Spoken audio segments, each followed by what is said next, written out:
जब कोई दौड़ होती है तो दौड़ने वाले तो कई होते हैं, लेकिन जीतने वाला सिर्फ एक ही होता है। लेकिन क्या कभी आपने कोई ऐसी दौड़ देखी है जहां दौड़ने वाला भी सिर्फ एक ही हो और जीतने वाला भी सिर्फ एक ही हो? आप सोच रहे होंगे ये कैसे पॉसिबल है, लेकिन 2014 के बाद हमारे देश में कुछ ऐसा ही हो रहा है। जी हाँ, मैं बात कर रहा हूँ हमारे देश में राजनीति की दौड़ की, जहाँ दौड़ने वाली भी सिर्फ एक ही पार्टी है और जीतने वाली भी सिर्फ एक ही पार्टी है, या यूँ कहें सिर्फ एक व्यक्ति, नरेंद्र मोदी। आज हमारे देश की राजनीति सिर्फ एक व्यक्ति के इर्द गिर्द ही घूम रही है। नरेंद्र मोदी की लहर जब से इस देश में आई है, उस लहर में न जाने कितने विपक्षी दल और विपक्षी नेता डूब गए हैं। कांग्रेस भारत की सबसे पुरानी पार्टी है, लेकिन आज कांग्रेस की हालात कीपैड फोन की तरह हो गई है।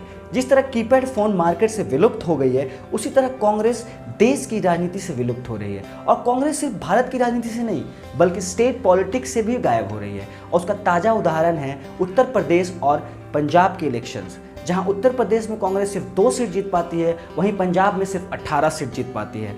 और आज कांग्रेस की हालत इतनी बुरी है कि कांग्रेस के पास अपने दम पे सिर्फ 2 जगह के चीफ मिनिस्टर बचे हैं, छत्तीसगढ़ और राजस्थान।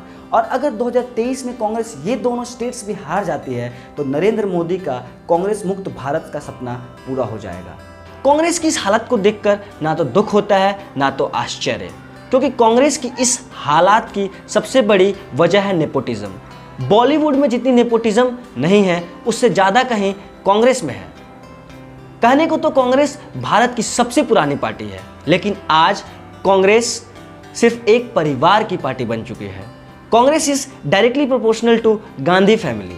श्रीमती सोनिया गांधी कहने को तो कांग्रेस पार्टी की अध्यक्षा हैं, लेकिन सोनिया गांधी को कभी भी पब्लिक प्लेस पे या सोशल मीडिया पे या कोई जन आंदोलन में या कोई पॉलिटिकली रैली में एक्टिव नहीं देखा गया है।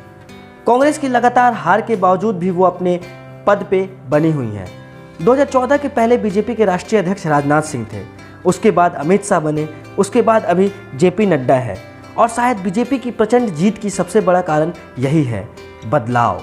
बीजेपी अपने ज़रूरत के हिसाब से नेताओं के पदों में बदलाव करते रहती है, लेकिन सदियों से कांग्रेस पार्टी का अध्यक्ष सिर्फ गांधी फैमिली से ही कोई ना कोई होता है। और शायद यही वजह है कि कांग्रेस के नेताओं का कॉन्फिडेंस हमेशा लो रहता है।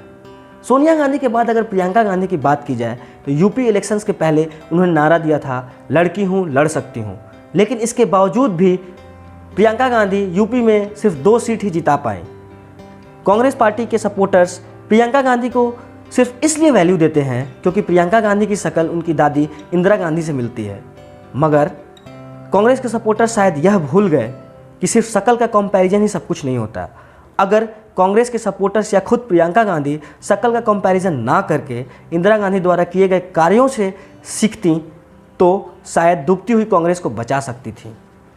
और अगर युवराज राहुल गांधी की बात की जाए तो अपने आप में ही महान है। वो कब क्या बोलते हैं किसी को नहीं पता। राहुल गांधी कांग्रेस पार्टी का चेहरा है, लेकिन कांग्रेस की इस दुर्दशा की सबसे बड़ी वजह राहुल गांधी ही है। Because to be a good politician you have to be a good speaker. लेकिन जब राहुल गांधी पब्लिक में आकर कुछ बोलते हैं तो अपना भाषण नहीं, स्टैंड अप कॉमेडी लगती है। आज राहुल गांधी के बयानों की वजह से ही उनकी छवि एक कॉमेडियन जैसी हो गई है।